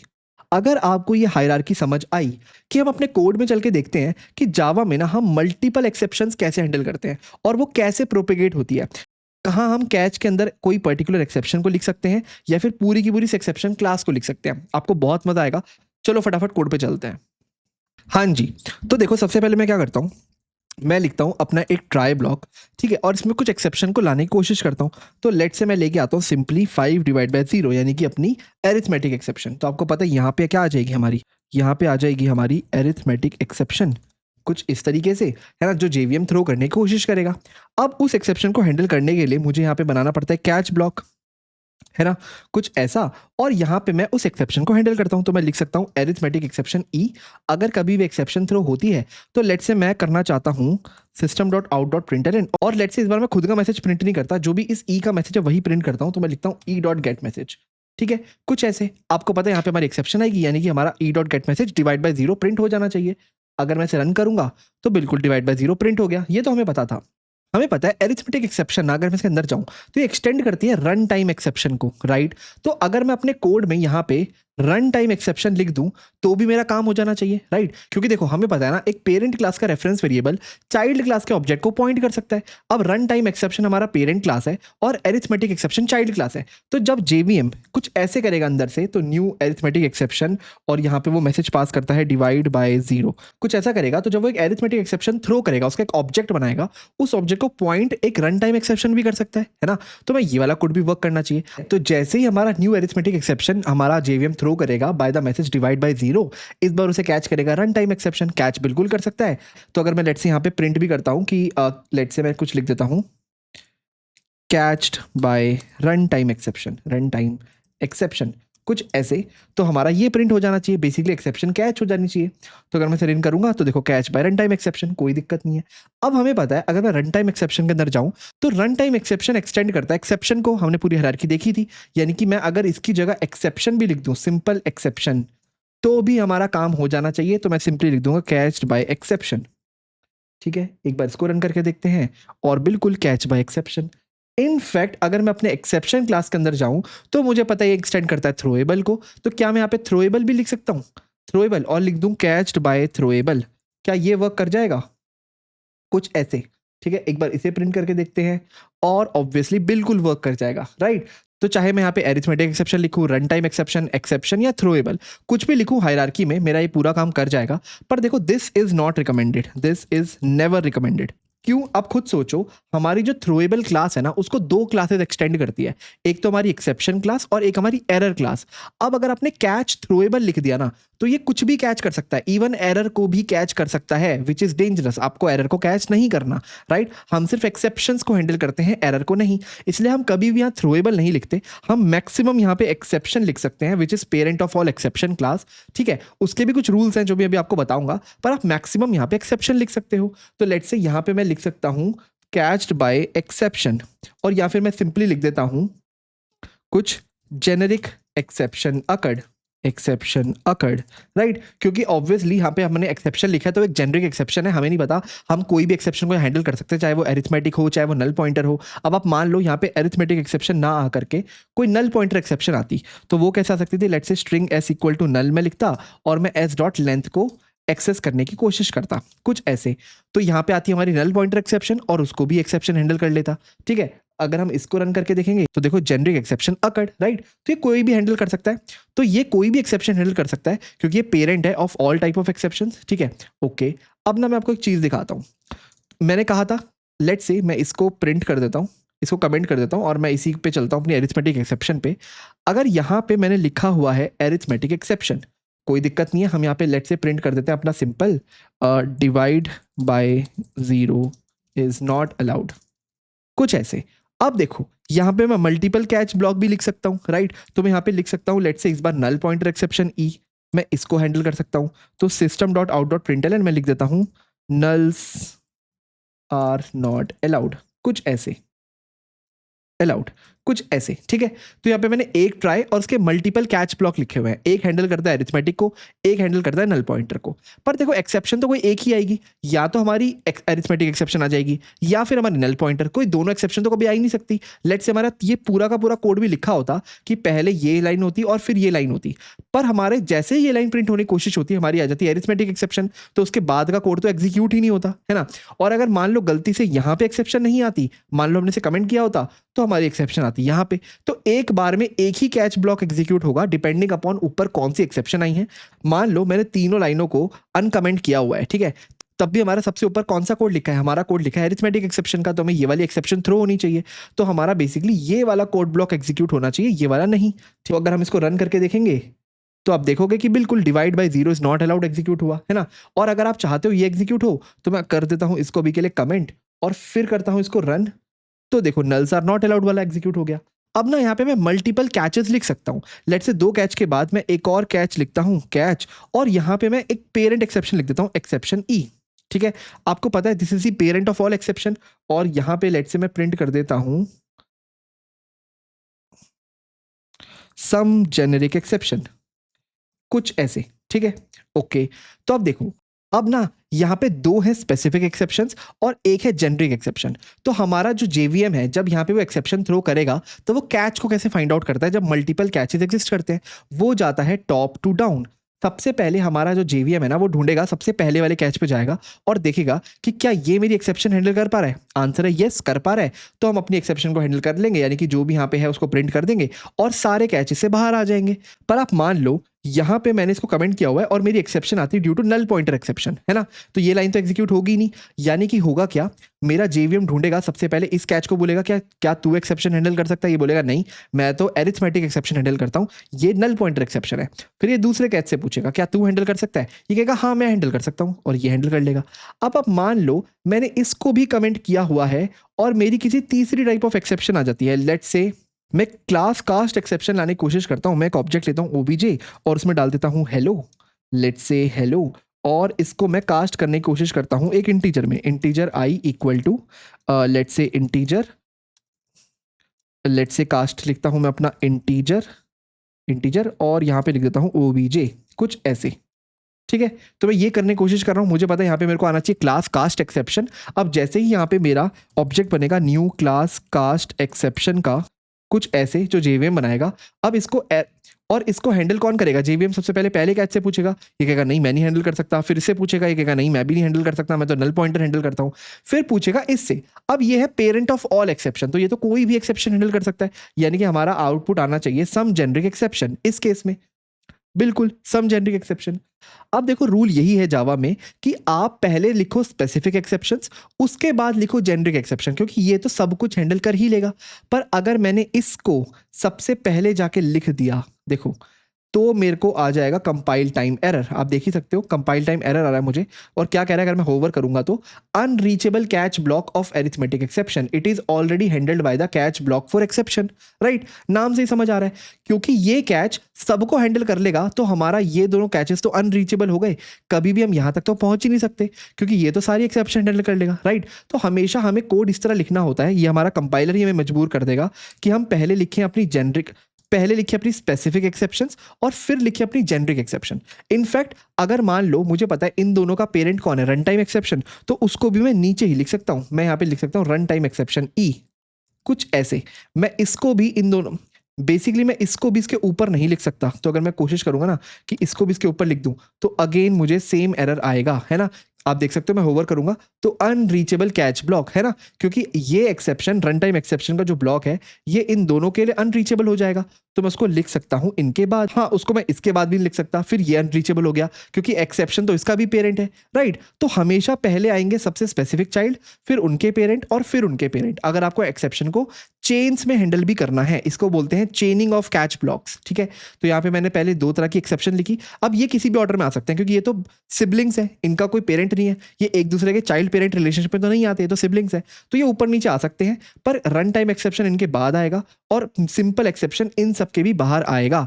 अब थ्रोएबल हम प्रेफर ही नहीं करते लिखना, तो हम थ्रोएबल को अवॉइड करते हैं, राइट। तो ये है पूरी की पूरी चेनिंग अपने एक्सेप्शंस को हैंडल करने की। इनफैक्ट अगर आपकी कुछ ऐसी एक्सेप्शंस है जो सिबलिंग्स है ना, आप उसको जावा 7 के बाद से एक कैच ब्लॉक में भी लिख सकते हो। तो आप कुछ लिख सकते हो एरिथमेटिक एक्सेप्शन और लेट्स से और ऑपरेटर, और यहीं पे आप लिख दो नल पॉइंटर एक्सेप्शन और फिर लिख दो ई, और अब आप इस कैच ब्लॉक को हटा सकते हो। तो देखो ये वाला कैच दोनों तरह के एक्सेप्शन को हैंडल कर लेगा, चाहे वो एरिथमेटिक हो चाहे वो नल पॉइंटर हो। बस आपको क्या करना पड़ेगा, अब एक मैसेज जो है वो जेनरिक देना पड़ेगा, है ना। अब आप अगर लिखोगे ना ई dot get message, sorry gate message, तो आपको क्या लगता है अब कौन सा मैसेज प्रिंट होना चाहिए, एरिथमेटिक का या नल पॉइंटर का? एक बार ट्राई करके देखते हैं, हम इसको यूज कर लेते हैं, ठीक है, ताकि हमारी एरिथमेटिक एक्सेप्शन थ्रो हो जाए, ठीक है। उस केस में देखते हैं किसका ऑब्जेक्ट बनता है, ओके, डिवाइड बाय 0। और एक काम करते हैं, इसको कमेंट करते हैं और इस बार इसको अनकमेंट कर देते हैं ताकि हमारा नल पॉइंटर एक्सेप्शन आ जाए। और अब कोड एग्जीक्यूट करते हैं, can not invoke string dot length because local one is null, यानी कि हमारे पास मैसेज आया नल पॉइंटर एक्सेप्शन का। तो ई क्या होगा, जिस तरह की एक्सेप्शन थ्रो की गई होगी ऊपर जेवीएम के थ्रू, ठीक है। तो बेसिकली ये कैच ब्लॉक दोनों तरह के एक्सेप्शन को हैंडल कर सकता है ना। हम इस तरह जावा 7 के बाद से ही लिख सकते हैं, ये बहुत ज्यादा इंटरेस्टिंग तरीका है मल्टीपल एक्सेप्शंस को एक ही लाइन में हैंडल करने का। पर अगेन मैं इनको ना पेरेंट चाइल्ड में और नहीं कर सकता। फॉर एग्जाम्पल मैं ये नहीं लिख सकता कि यहाँ पे मैं लिखूँ एक और यहीं पे लिख दूँ एक्सेप्शन, ठीक है। ये तो फिर अगेन रॉन्ग हो गया क्योंकि यहाँ पे मेरे पास कंपाइल टाइम एरर आ जाएगा, the exception arithmetic exception is already caught by alternative exception. क्योंकि देखो ये सब कुछ कॉट कर ही रहा है, तो इन दोनों को लिखने का तो मतलब ही नहीं हुआ, है ना। और का मतलब क्या होता है, या तो ये आई हो या तो ये आई हो, तो इस कोड को एग्जीक्यूट करो। पर मैं यहाँ पे लिख रहा हूँ एक्सेप्शन आया हो, तो इन दोनों का तो कोई मतलब ही नहीं हुआ, है ना। तो हम ये नहीं कर सकते, कंपाइल टाइम एरर आ जाएगा। हम बस सिबलिंग एक्सेप्शंस को और कर सकते हैं। ओके, यहाँ पे मैं ई लिखना भूल गया, हाँ, हम बस सिबलिंग एक्सेप्शंस को और कर सकते हैं। अगर आपको ये पूरी की पूरी हायरार्की समझ आई, तो अब हम देखते हैं हम खुद से एक्सेप्शंस को कैसे थ्रो कर सकते हैं। अभी तक तो हम कोड बस लिख देते थे, हमें बताते हैं यहाँ पे एक्सेप्शन आएगी और जेवीएम खुद से वो एक्सेप्शन ऑब्जेक्ट थ्रो करता था। अब हम खुद से एक्सेप्शंस को थ्रो करेंगे और यहाँ पे आते हैं हमारे जावा के 2 सबसे इंपॉर्टेंट कीवर्ड, एक है हमारा थ्रो और एक है हमारा थ्रोज विद एन एस, ठीक है। क्या फर्क है इन दोनों में, इसको समझते हैं एक बार। अब देखो, अगर आप खुद से कोई एक्सेप्शन थ्रो करना चाहते हो अपने कोड में, तो आप यूज करते हो ये कीवर्ड थ्रो। अभी हम कोड में चल के देखेंगे। और आप थ्रोज कब यूज करते हो, देखो थ्रोज आप यूज करते हो अपने मेथड के सिग्नेचर में, बस ये बताने के लिए कि आपका जो ये मेथड है ना, ये एक पर्टिकुलर टाइप की एक्सेप्शन थ्रो कर सकता है। क्या मतलब इसका, कोड में अच्छे समझ आएगा। एक बार कोड में चलते हैं फिर देखते हैं। हाँ जी, तो देखो यहाँ पे मैंने अपना डेमो 4.java करके एक फाइल बना रखी है और आप इमेजिन करो हमें एक कोड लिखना है, ठीक है, जिसमें हम क्या करेंगे, हम एक यूजर से एज लेंगे, इंट एज, ठीक है, और उस एज के बेसिस पे ना हम कुछ डिसाइड करेंगे। तो लेट से हम कुछ ऐसे चेक करते होंगे कि हमारी अगर एज 18 से अबव है तो हम सिंपली स्क्रीन पे प्रिंट कर देते होंगे, let say you are eligible to vote, कुछ ऐसे, ठीक है। तो लेट से एज हमें मिलती होगी लेट से 14, तो लेट से अगर एज मिलती होगी 14 तो ये ब्लॉक प्रिंट नहीं होगा। पर लेट से एज इससे अबव मिलेगी, लेट से 29, तो हमारा ये ब्लॉक प्रिंट हो जाएगा कि you are eligible to vote, है ना। तो ये तो बहुत सिंपल सा एक केस था, ओके। पर आप मान लो मैं नहीं चाहता कि ये जो यूजर है ना हमारा, लेट से हमारा इनपुट आ रहा है यूजर से, वो माइनस में इनपुट दे दे, लेट से किसी ने दे दिया -5, उस केस में भी हमारा कोड चल जाएगा। पर ये तो गलत है ना, हम नहीं चाहते कोई माइनस में इनपुट आता हो। तो हम अपने कोड में एक इफ स्टेटमेंट लिख सकते हैं कुछ ऐसे कि अगर एज नेगेटिव है, if age is less than 0 या less than equal to 0, right. अगर कोई ऐसी एज डालता है ना, तो मैं सिंपली पता है क्या करूंगा, या तो मैं स्क्रीन पे प्रिंट कर सकता हूँ, let's say system.out.println age can not be negative. अभी तक तो हम ऐसे ही करते आए थे, है ना, हम स्क्रीन पे प्रिंट कर देते थे। पर स्क्रीन पे प्रिंट करने का कोई फायदा नहीं होगा। हमने ये प्रिंट किया, हमारा नॉर्मल फ्लो चलने लग गया। पर मैं चाहता हूँ कि जिसने भी हमारा ये मेथड कॉल किया होगा, अभी तक तो हमने पूरा कोड मेन के अंदर लिखा है, काम करते हैं, यहाँ को मेन से कॉल हटाते हैं, लेट्स से हम कोई मेथड कॉल करते हैं जिसका नाम है चेक एलिजिबिलिटी, कुछ ऐसे, ठीक है। जो क्या करता होगा, एक एज लेता होगा, मैं इसको यहाँ पे बनाता हूँ चेक एलिजिबिलिटी को। तो लेट्स से एक प्राइवेट स्टैटिक मेथड होगा हमारा चेक एलिजिबिलिटी का, ठीक है, जो क्या करता होगा, एक एज लेता होगा, लेट्स से इंट एज, और वही सब कोड करता होगा जो हमने ऊपर लिखा था। ओके, तो हम यहाँ से एज हटा देते हैं, ये तो हमारे पैरामीटर से आई रही होगी, ठीक है। और यहाँ पे हम कोई भी एज पास कर सकते हैं, लेट्स से 19, अब आप ऐसे सोचो, मैं कह रहा हूँ ये मेरा मेथड है ना, चेक एलिजिबिलिटी, जो मैंने बनाया हुआ है अपनी किसी क्लास के अंदर।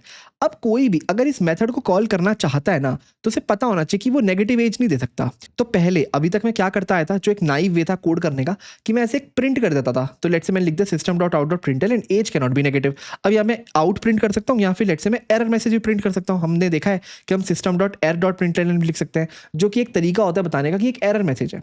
पर इससे भी बेहतरीन नहीं हो जाएगा अगर मैं यहाँ पे एक एक्सेप्शन ही थ्रो कर दूँ, ताकि हमारे कॉलर को, जिसने हमें कॉल किया है, उसे पता लग जाए कि अगर आप नेगेटिव एज भेजोगे तो ये आपको एक एक्सेप्शन थ्रो होगी और आपको उस एक्सेप्शन को हैंडल करना पड़ेगा, राइट। आपको पता ही है ना, अगर हम डिवाइड बाय 0 करते हैं, लेट्स से मैं लिखता हूँ 5/0, तो जावा स्क्रीन पे बस ये प्रिंट नहीं कर देता कि division bye 0 is not allowed. नहीं, जावा हमें एक लिटरल एक्सेप्शन को थ्रो करता है ना, जिसको हम बोलते हैं अरिथमेटिक एक्सेप्शन। सेम वे में अगर मैं किसी नल पे, लेट्स से एक स्ट्रिंग है s जिसकी वैल्यू है नल, इस नल स्ट्रिंग पे मैं s डॉट लेंथ करता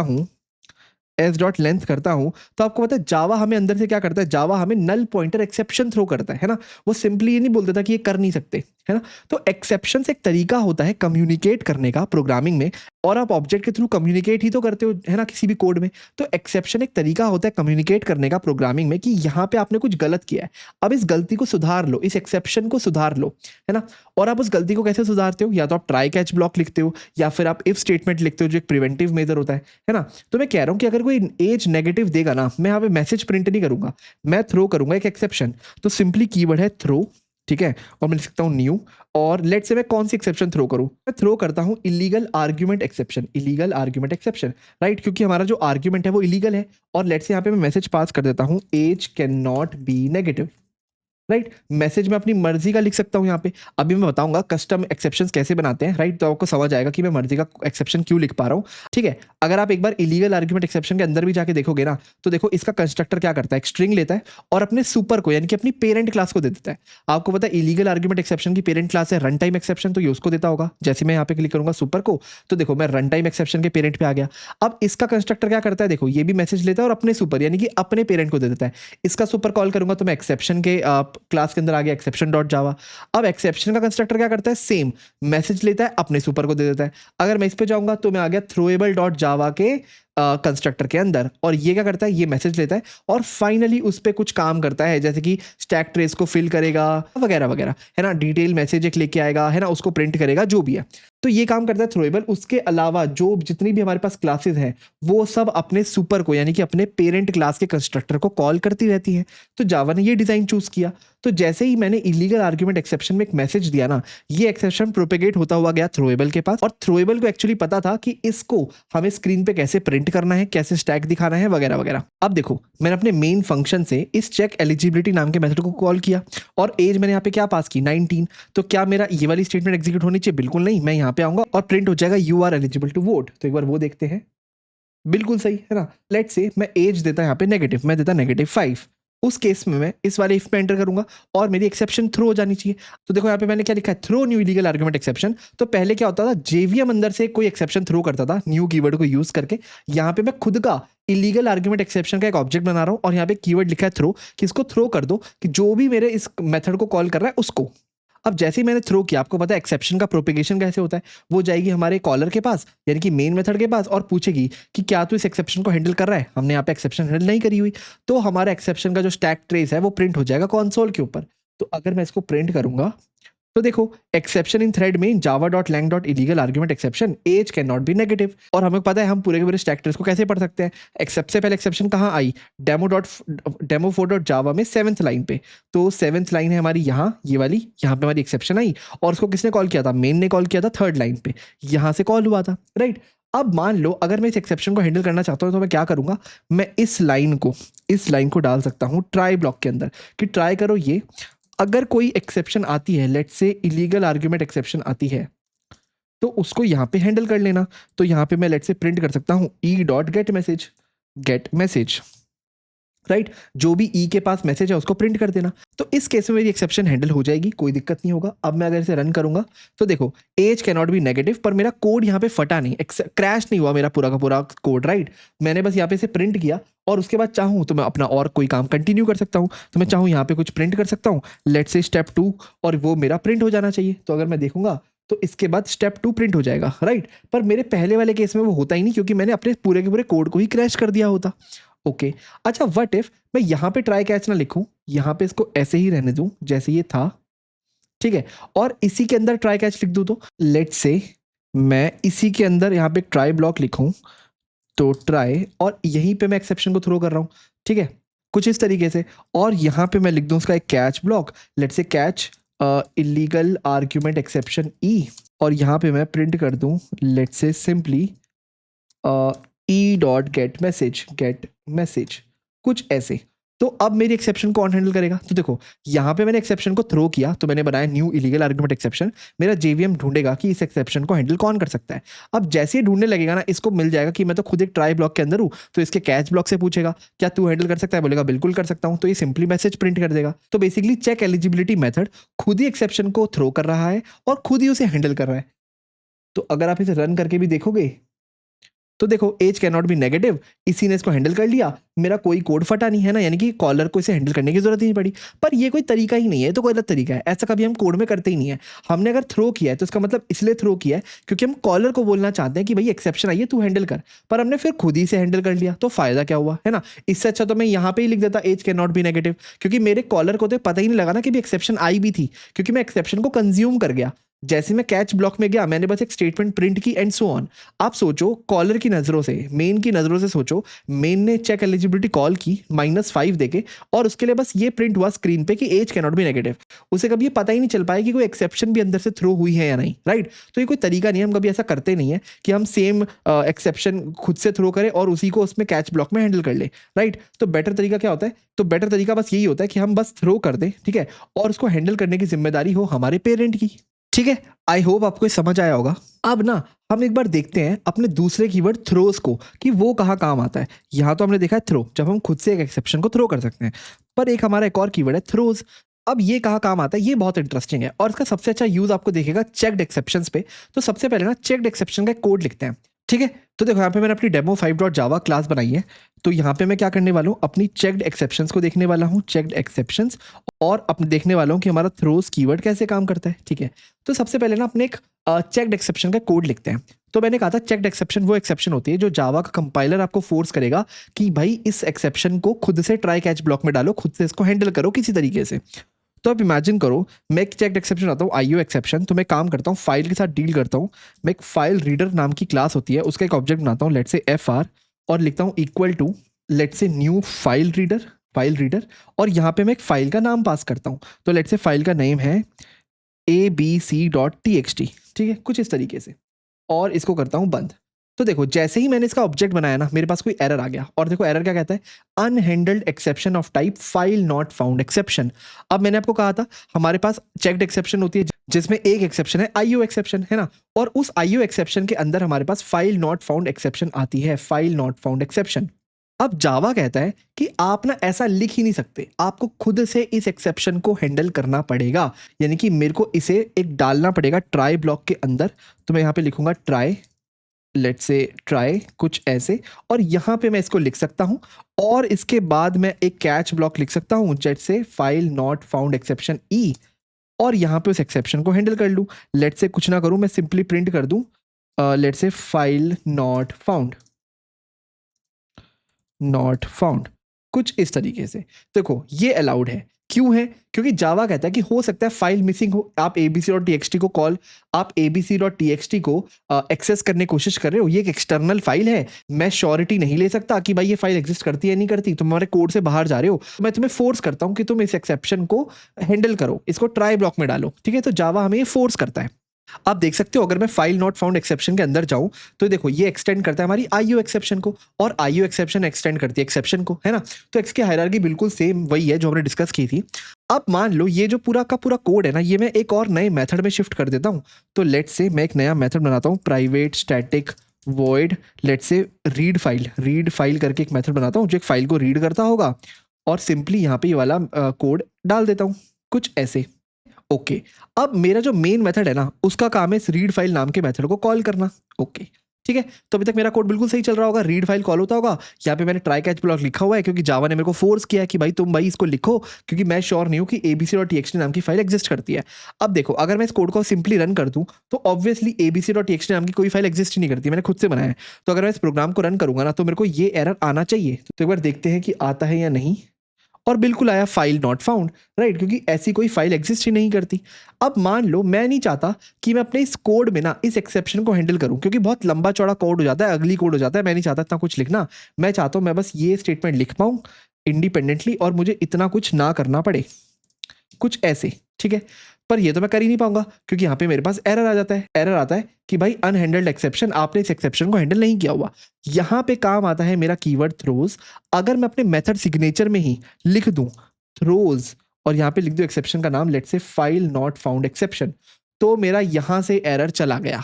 मैंने अपनी जिम्मेदारी दे दी अपने कॉलर को कि भाई देखो, मैंने लिख दिया कि मैं इस एक्सेप्शन को थ्रो कर सकता हूं पर मैं इसे हैंडल नहीं कर रहा, तो जो भी मुझे कॉल कर रहा होगा उसकी जिम्मेदारी है कि तुम इस एक्सेप्शन को हैंडल करो। यानी कि अब इस मेन मेथड की जिम्मेदारी है कि मैं ट्राई ब्लॉक लगाऊं, है ना, उस ट्राई ब्लॉक में इस मेथड को लिखूं, इस मेथड को कॉल करूं बेसिकली कुछ ऐसे, है ना, और उसका रिस्पेक्टिव एक कैच ब्लॉक लगाऊं और फाइल नॉट फाउंड एक्सेप्शन को कैच करूं। तो let's say file not found exception E, कुछ इस तरीके से, है ना। यानी कि मैंने अपनी जिम्मेदारी अपने कॉलर को दे दी, तो मेन को वो रिस्पॉन्सिबिलिटी निभानी पड़ेगी। अब ये जाकर के स्क्रीन पे प्रिंट कर सकता है कि फाइल नॉट फाउंड, कुछ ऐसे, फाइल नॉट फाउंड, ठीक है। तो ये जिम्मेदारी मैंने अपने पेरेंट को दे दी, पेरेंट ने फाइल नॉट फाउंड स्क्रीन पे प्रिंट कर दिया। अब अगर मैं इसे रन करूंगा तो अगेन मेरा same error file not found आ जाएगा, बहुत बढ़िया। पर मैं कह रहा हूं भाई मेन भी नहीं चाहता मैं इसे हैंडल करूं, तो मेन क्या करेगा, अगेन ये सब नहीं लिखेगा, सीधा रीड फाइल कॉल करेगा। पर ऐसे कॉल करेगा तो एरर आएगा क्योंकि उसको बोलेंगे अनहैंडल्ड एक्सेप्शन, तो वो भी लिख देगा भाई throws throws file not found exception, कि भाई मैं भी थ्रो कर सकता हूं ले। तो जो मेन को कॉल कर रहा होगा उसकी जिम्मेदारी है। अब मेन को तो जेवीएम कॉल करता है ना, जेवीएम थोड़ी ना कोई एक्सेप्शन को हैंडल करेगा। तो ये एक्सेप्शन प्रोपिगेट होते हुए पूरी की पूरी कहां आ जाएगी, हमारे कंसोल में प्रिंट हो जाएगी एज अ स्टैक ट्रेस। तो अब अगर मैं इसे रन करूंगा तो हमारी एक्सेप्शन आनी चाहिए फाइल नॉट फाउंड एक्सेप्शन। अब अगर आप ध्यान से देखो तो हमारा स्टैक ट्रेस कितना बड़ा है। हमने डायरेक्टली ये नहीं लिखा कि हमारी एक्सेप्शन यहां से शुरू हुई, नहीं, एक्सेप्शन यहां से शुरू ही नहीं हुई।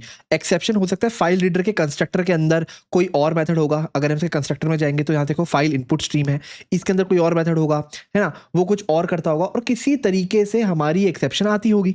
तो देखो हमारी एक्सेप्शन कितनी ऊपर से शुरू हुई कि कोई फाइल इनपुट स्ट्रीम नाम की क्लास है, उसके अंदर डॉट ओपन जीरो, ठीक है, वहां से एक नेटिव मेथड है, वहां से हमारी एक्सेप्शन शुरू हुई। उसे किसने कॉल किया था, उसे इसने कॉल किया था, फाइल इनपुट स्ट्रीम डॉट जावा लाइन 219 में। उसे किसे कॉल किया था, उसे इसने कॉल किया था, और उसे इसने, और फिर फाइनली उसे फाइल रीडर ने। और तब जाकर के आती है हमारी line demo 5 dot read file, demo 5 dot जावा, बेसिकली जो फाइल का नाम है, लाइन नंबर 10, ये रही लाइन नंबर 10, है ना। तो एक्सेप्शन देखो कहां से फ्लो होना शुरू हुई और फाइनली आई हमारी क्लास के अंदर, और उसके बाद आई वो मेन के अंदर, बेसिकली ये वाली लाइन के अंदर, और मेन के बाद वो प्रिंट हो गई पूरी की पूरी कंसोल पे, ठीक है। तो थ्रोज कीवर्ड बस आपको ये बताता है कि मैं इस मेथड में थ्रोज लिखता हूं, इस लिख रहा हूं, मतलब मैं इस एक्सेप्शन को थ्रो कर सकता हूं और मैं उसको हैंडल नहीं कर रहा। तो जो भी मेरा कॉलर होगा उसकी जिम्मेदारी होगी या तो वो उसे खुद हैंडल करे या फिर वो खुद वहां पे थ्रोज कीवर्ड लगा दे, है ना। पर ऑब्वियसली ये आपको करना नहीं चाहिए, आप इसमें थ्रोज लगा सकते हो, ये तो बहुत सही तरीका है ये बताने का कि कॉलर को कि भाई मैं इस तरह की एक्सेप्शन को थ्रो कर सकता हूं तो तुम हैंडल करना। पर फाइनली किसी को तो इसे हैंडल करना चाहिए। यहाँ पे हमने क्या किया, मेन में भी थ्रोज लगा दिया, विच इज वेरी रॉन्ग। हम मेन में कभी भी किसी एक्सेप्शन को थ्रो नहीं करते, क्योंकि अगर मेन में भी आप थ्रोज कर दोगे तो वो तो सीधा कंसोल पे चली जाएगी, है ना।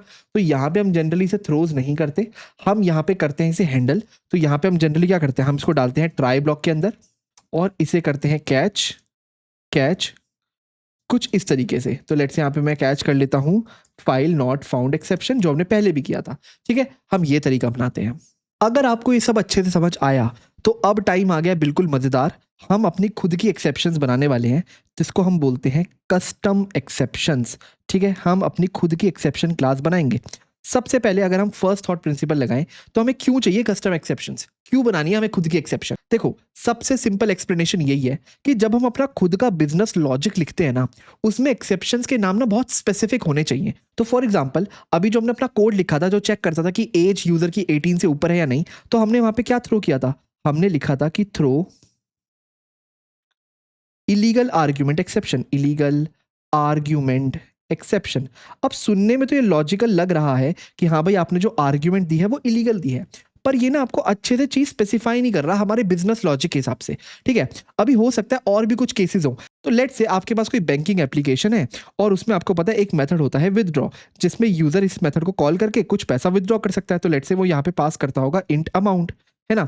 अब मान लो ये जो अमाउंट डालता है ना यूजर विदड्रॉ करने के लिए, वो उसके बैलेंस से ज्यादा है। उसका बैलेंस है लेट्स से अकाउंट में 1,000 रुपए और वो 2,000 रुपए विदड्रॉ करना चाहता है।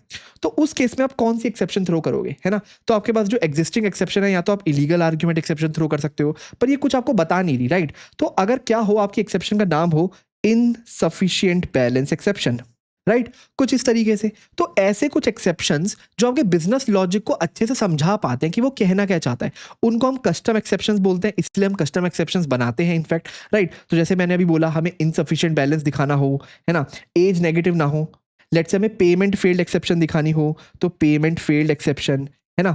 और जैसे order not found exception, let's say आप कोई ऑर्डर फाउंड करने की कोशिश कर रहे हो, आपने कोई जोमेटो स्विगी टाइप एप्लीकेशन बनाई है, तो आप order not found exception throw कर सकते हो। कई तरह की एक्सेप्शंस आप खुद से बना सकते हो कस्टम एक्सेप्शंस करके।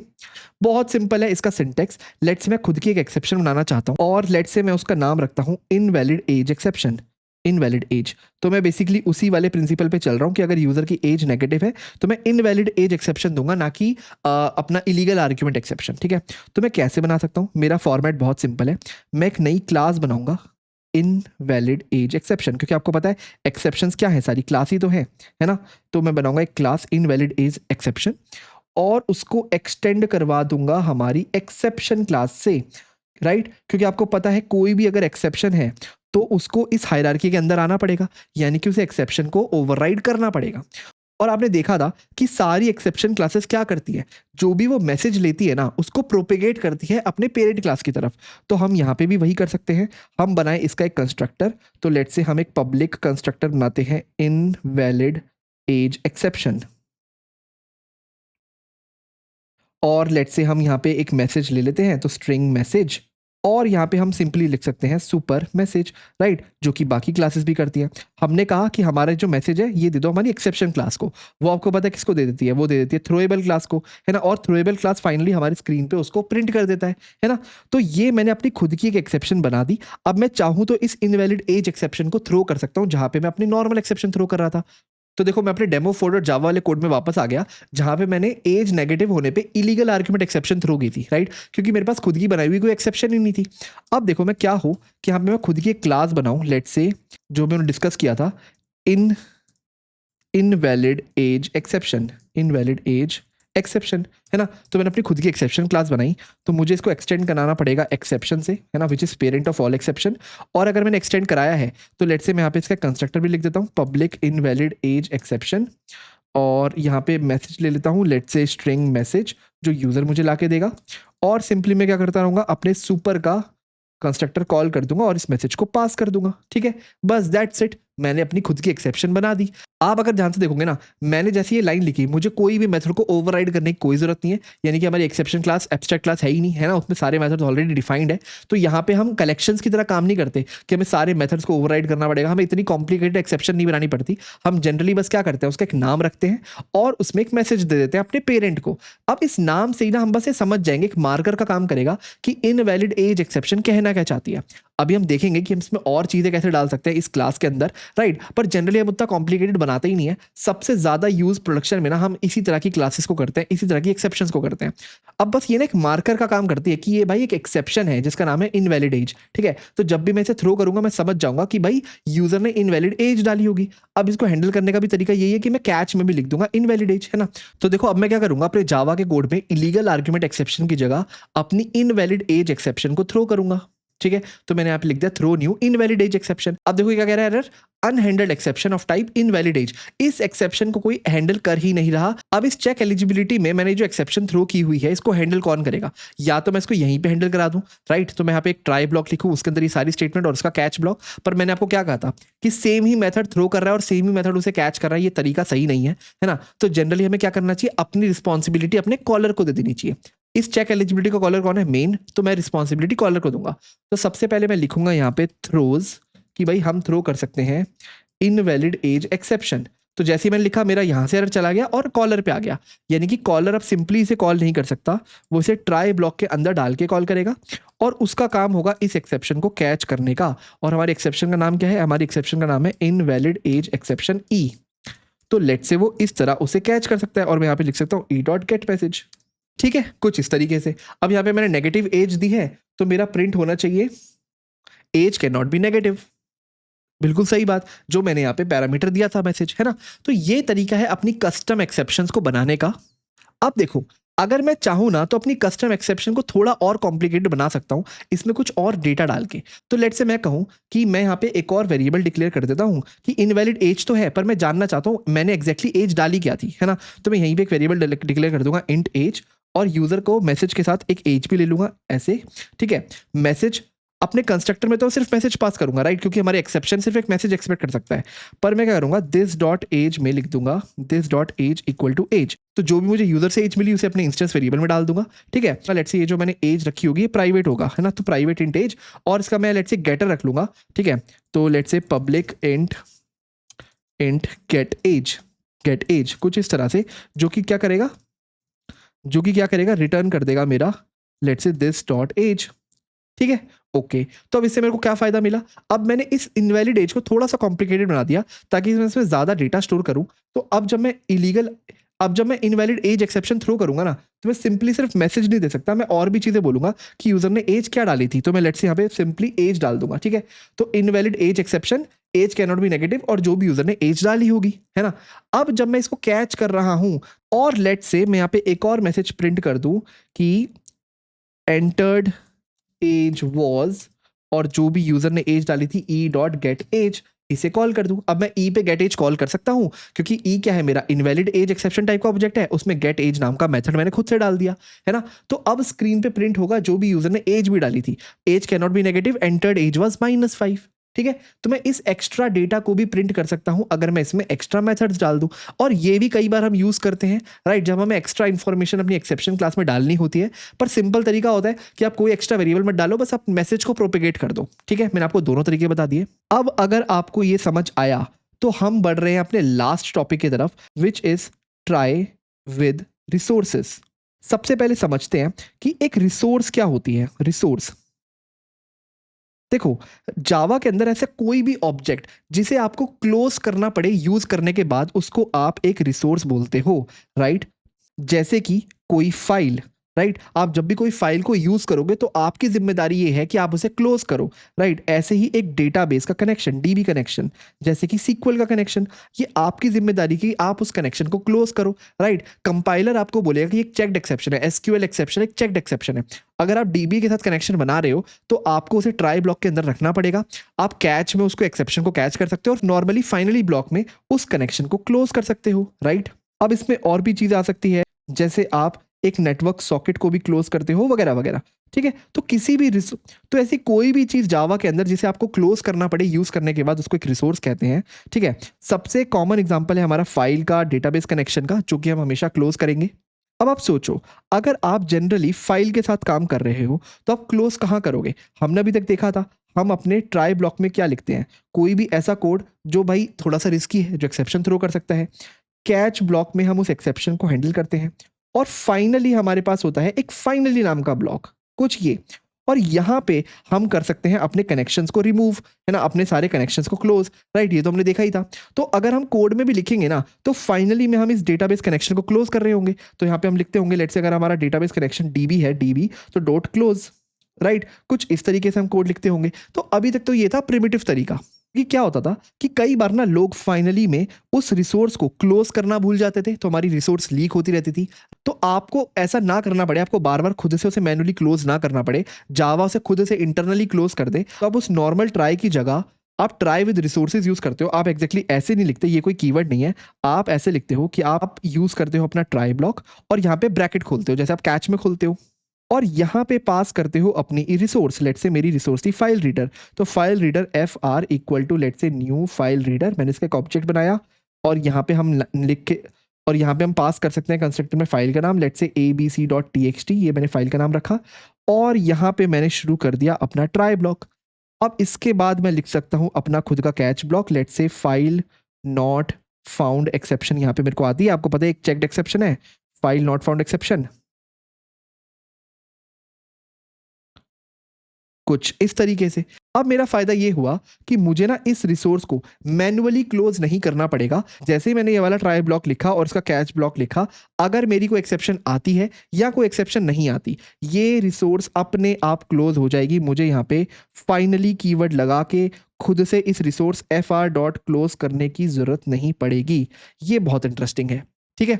यहाँ पे जावा ने कहा कि तुम्हें करने की जरूरत नहीं है, मैं ये खुद कर दूंगा, ठीक है। आप बस ट्राई में एज अ पैरामीटर पास कर दो उस रिसोर्स का नाम जिसे मुझे क्लोज करना है। अब चाहे कोई एरर आए चाहे कोई एरर ना आए, मैं खुद से इसे क्लोज कर दूंगा, चाहे ट्राई ब्लॉक एग्जीक्यूट हो या चाहे कैच ब्लॉक एग्जीक्यूट हो, ठीक है। बस ये छोटा सा सिंटेक्स चेंज है जो जावा में हम देखते हैं, ठीक है। आई होप आपको मजा आया होगा, आपको कुछ ना कुछ सीखने को जरूर मिला होगा। अगर आपको मजा आया तो प्लीज एक लाइक कर देना, कमेंट कर देना, इस वीडियो को हाइप कर देना। और मेरा खुद का भी एक चैनल है आदित्य टंडन के नाम से, जो मैंने अभी शुरू किया है, आप उसको भी सब्सक्राइब कर देना। आपसे मिलते हैं नेक्स्ट वीडियो में, तब तक के लिए थैंक यू सो मच।